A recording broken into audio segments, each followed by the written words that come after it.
Greetings, Kings. The Radian Ramjet aims to bring the compensator to the duty pistol and the concealed carry market. And it does so in a pretty unintrusive and so far very reliable way. However, putting a compensator on your duty or carry pistol introduces some potentially fatal friction points and issues that we're going to talk about in today's video. And I'm going to explain why I think the Radian Ramjet is a very cool and innovative concept that I would absolutely never use. Let's get into it, Kings. Here. So for context, this video isn't a smear on Radian as a company or me being a FUD and hating innovation in the firearm space. This is genuinely a public safety announcement. I see the Radian Ramjet is getting very popular. A lot of guys are carrying it on their concealed carry pistol, on their duty pistol, and nobody is talking about this very glaring issue that's right in everyone's face for a really long time. Nobody has talked about this issue that I found. And it all started when I was considering buying one.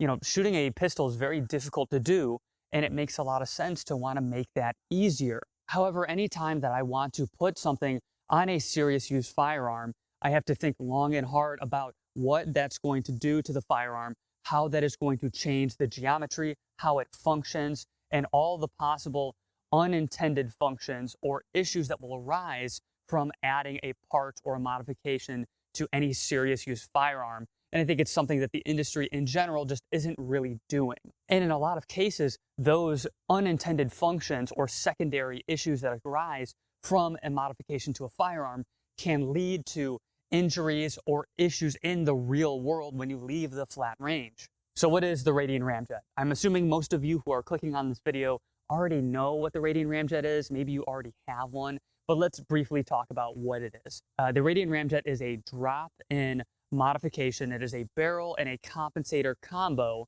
that go into whatever pistol model you have that utilize the expanding and the burning gases of the discharged projectile to compensate and to reduce the felt recoil by applying a force at the end of the barrel downwards using the hot gases that explode out of the end of your barrel and pushing them upward. So the issue that I have with the Radian Ramjet isn't the slight reduction in reliability. Yes, I want my carry pistol or duty pistol to be as reliable as possible, but it seems that most people are reporting very minimal decreases in reliability, especially when using quality carry ammo. The issue also isn't the added length to a pistol. You know, people carry threaded barrels pretty commonly, or barrels that go past the end of the slide, and open-ended holsters or holster modifications are a thing. The added length seems to be worth it with the amount of controllability you get with the pistol when adding one. The issue also isn't the concussiveness of the firearm when discharging in like an enclosed space. We're getting on track. We're starting to get closer to what my issue is with the Ramjet, but guns are loud. If my ears ring a little more because I fire in an enclosed space, I'd rather have a more controllable firearm if that's the only thing I have to worry about. Here's where the issue comes from. When you fire a pistol, a normal non-compensated pistol, the explosion from the end of the barrel, it goes up and it goes out. That's how explosions work. So if you see here, this is the way that the direction of the explosion is going to be. It's going to go up and it is going to go out.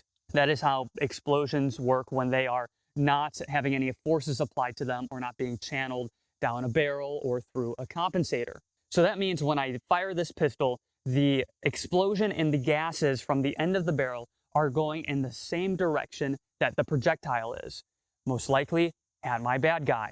Now when I fire a pistol that's compensated with something like the Radian Ramjet, here we have a foamy attached to the end of my extended barrel on the PSA dagger to kind of demonstrate what this looks like. When I fire this pistol, the gases are no longer going up and out towards the projectile of the firearm. They are no longer going towards my intended target away from me. They are going directly up at a 90-degree angle and slightly out back towards the shooter and towards the discharging direction of the firearm. This is the major concern and issue that I have with a compensated pistol. And the reason why I am specifically singling out the Ramjet is it's a very minimal, unintrusive pistol compensator that really is marketed towards duty use and concealed carry. So here is the blinding and potentially fatal flaw of the Radian Ramjet. When shooting in an unconventional shooting position, i.e. from retention, from compressed ready, while in a vehicle, when you apply the Radian Ramjet's gassing direction into a real-world scenario, you can very easily and very realistically be sending burning powder directly into your face and into your eyes.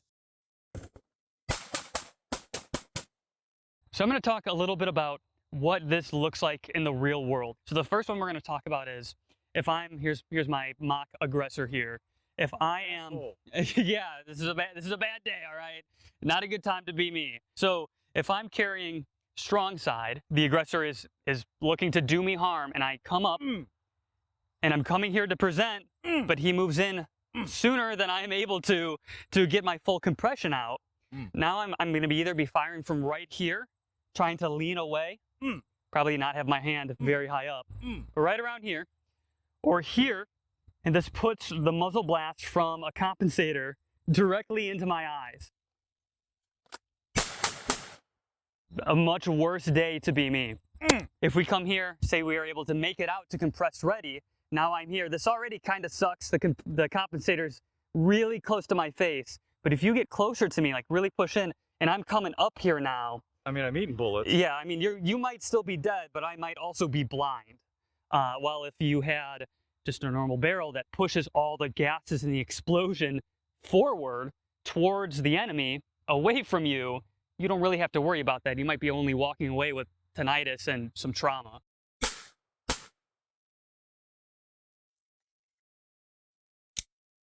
So some people might train and they'll bring up that an option is for when you're coming up strong side, if somebody is advancing on you very quickly, you can turn the gun outboard like this to fire, and that would push the muzzle blast away from you. But now you're adding extra steps, extra things you need to think about to compensate for a modification on your gun that shouldn't be there in the first place. Now, if you're able to create that distance and you want to get both hands on the gun, now you have to twist and come out, opposed to just coming straight forward here and having less actions, less to think about, and it's quicker. The last final position that will kind of show where this isn't as major of an issue, but I still wanted to talk about it to be comprehensive with all these more realistic, non-conventional shooting positions, is coming out from the appendix. So if I'm coming out here, the aggressor is very close to me and coming in on me. My hand's up here naturally, and now I'm sending all this gas, to block a possible strike or anything. Now all these gases are going directly into my arm, into my armpit. Now that might not be lethal to me, but could definitely leave me with some serious wounds and injuries that may be lasting. So one other thing we're going to talk about here, about why we don't want a compensator blasting gases upwards, is in a vehicle. And we won't talk about it a ton, but I think a lot of guys lose sight of what it is like to be carrying a gun every day. And a lot of guys are going to be spending a ton of time in vehicles. A lot of violent encounters occur in or around vehicles. Carjackings, assaults, all that type of stuff.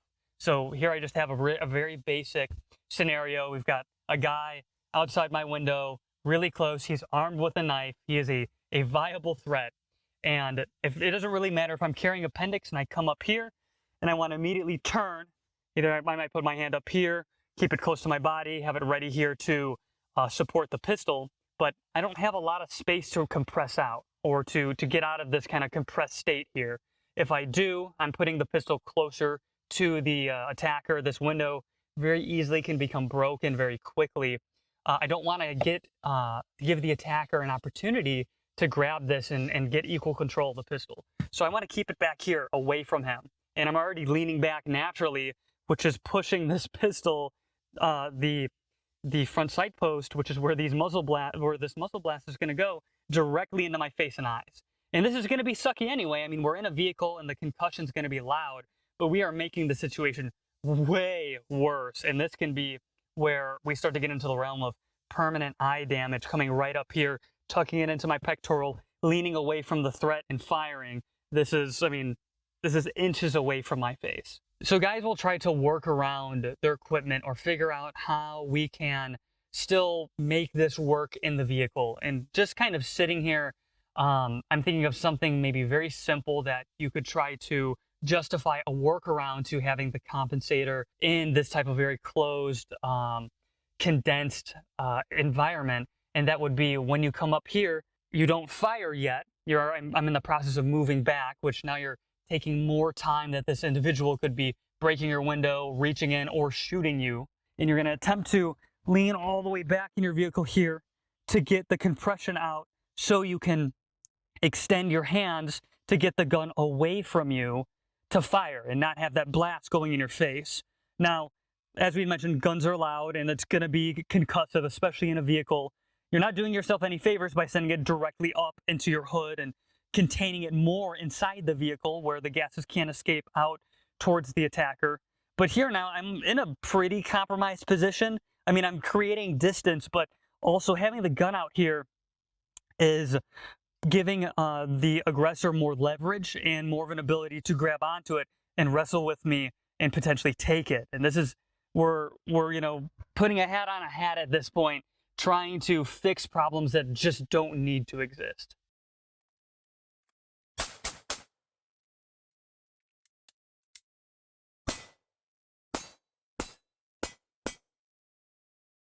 Unfortunately, we don't live on a flat range.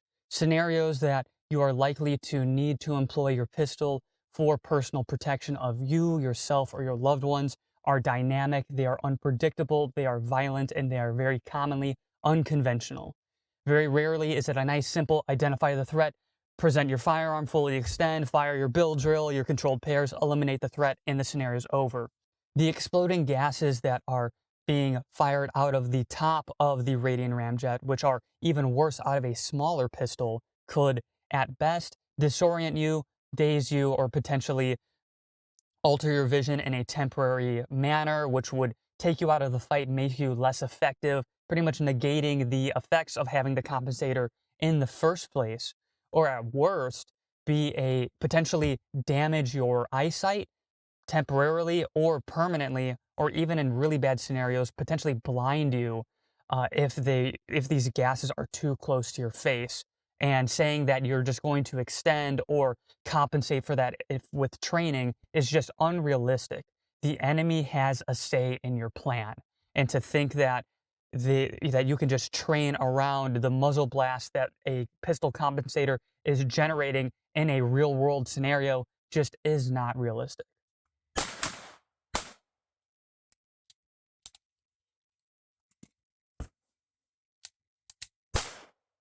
The Radian Ramjet is a case of adding unintended friction points in the pursuit of performance. And it's something we've honestly talked quite a bit about on this channel. It's something I'm very passionate about because a lot of guys tend to overlook it and get caught up in the intended purpose of a modification or an accessory on their firearm and are blinded by the added benefits or the perceived benefits for the real world consequences of their actions. There are serious real world implications for carrying a firearm for personal protection or for duty use. Scenarios in which you need to protect yourself or your loved ones are often very unpredictable. For that reason, I want my duty pistol, my carry pistol, any firearm for that matter that I consider for serious use to be as flexible and as reliable as possible. And I'm singling out the Radian Ramjet specifically in this video because I was considering buying one. I had one in my shopping cart. I bothered Radian, the company, or whatever the term is for their company, about their military discount. I had it in my cart ready to go. But I took a look at it and really thought about, is this something that I want on my pistol? Is this the compromises I am going to be introducing to my pistol worth the performance? And stacking it all up, the reduction in reliability, while minor from what I've heard online, but the issue of potentially harming myself during the safe and proper implementation of my pistol is really what makes it a deal breaker. In the event I ever have to pull this out, I don't want to be thinking about, when I pull the trigger, am I going to hurt myself? Outside of the 4 basic rules of firearm safety, I'm adding an additional piece that could seriously cause me bodily harm by introducing this item to my carry pistol. And again, we're specifically talking about the Radian Ramjet because it is a very minimal and unintrusive addition to a pistol that really does kind of lend itself or market itself as meant for duty purposes or for carry purposes. And that is why I'm being so harsh in making this video on the accessory in particular. Shooting one of these, a pistol, is very difficult. I totally understand that. And it's very reasonable to want to make it as easy as possible, especially in a stressful situation. Hell, that's the reason why I wanted to buy one myself. But you have to exercise prudence when you're setting up your firearm. And there's other ways you can build your confidence and become more capable with this weapon system than adding, I'm not going to say crutches, but adding additional things to it and modifications that are going to unknowingly or knowingly reduce the reliability or add friction points. The Radian Ramjet costs $400, give or take. I know it goes on sale sometimes. Some places offer discounts. They do have a military discount. Very based of them, very cool. So I don't like making videos in which I present a problem or an issue without a solution.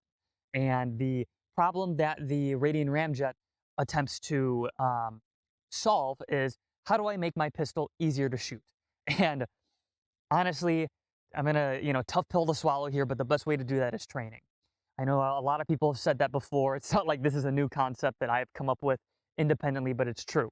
The Radian Ramjet, it costs $400. That's around 2,000 rounds of ammunition that you could be putting through this instead of adding a modification to your pistol. I know that's kind of a cop-out, right? Just train, get good. It's difficult. It's hard to get out there to shoot. It's expensive. You need an area to do it. I understand that. Other modifications you could look at that are way less intrusive and don't put you at risk when you are shooting the pistol in certain shooting positions or scenarios.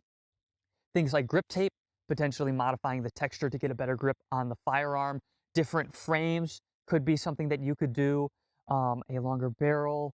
Trying to think what else. A better sighting system that makes you more confident in the way that you grip the firearm. And honestly, guys, it mostly is training. Totally understand wanting to shoot the pistol, make it easier on yourself. 100% understandable and justifiable, but not in a way that puts you at hazard when you are using the pistol safely and properly. Guys, if you made it this far in the video, I want to say thank you.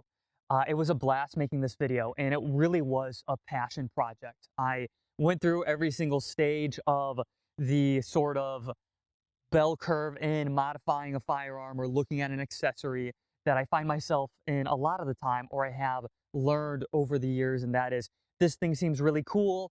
I assess the hype of it. I get interested in the item and the benefits that it provides to me. And then I look at what are some possible issues that could arise when equipping myself with this accessory. And I'll be honest, the Radian Ramjet, it almost got me. I was almost convinced I was going to buy one, throw it on here and be super based and a super high speed shooter.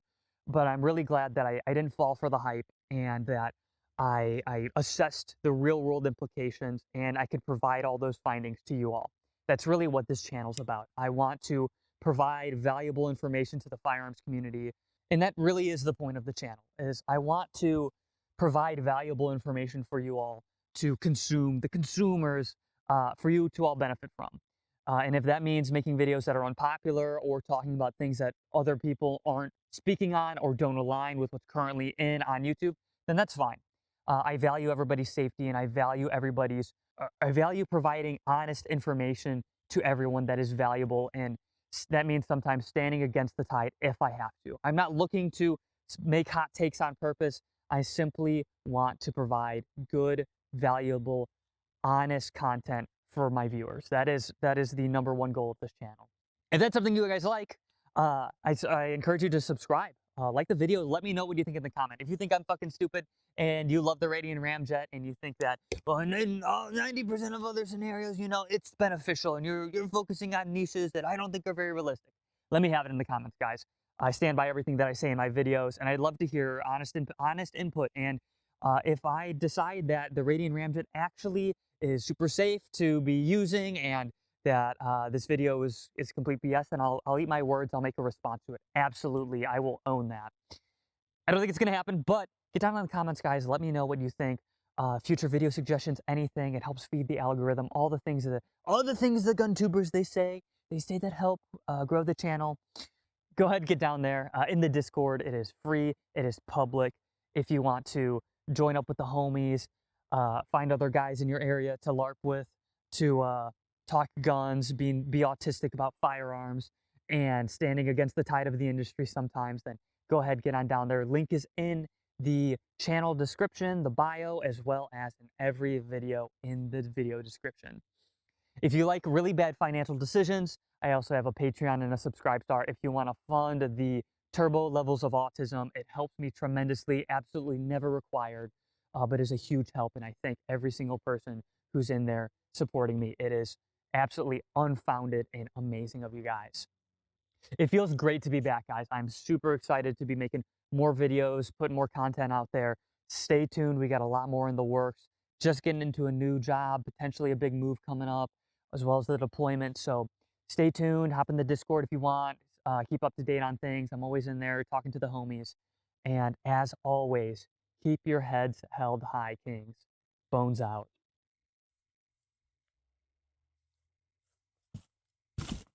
Oh, shit.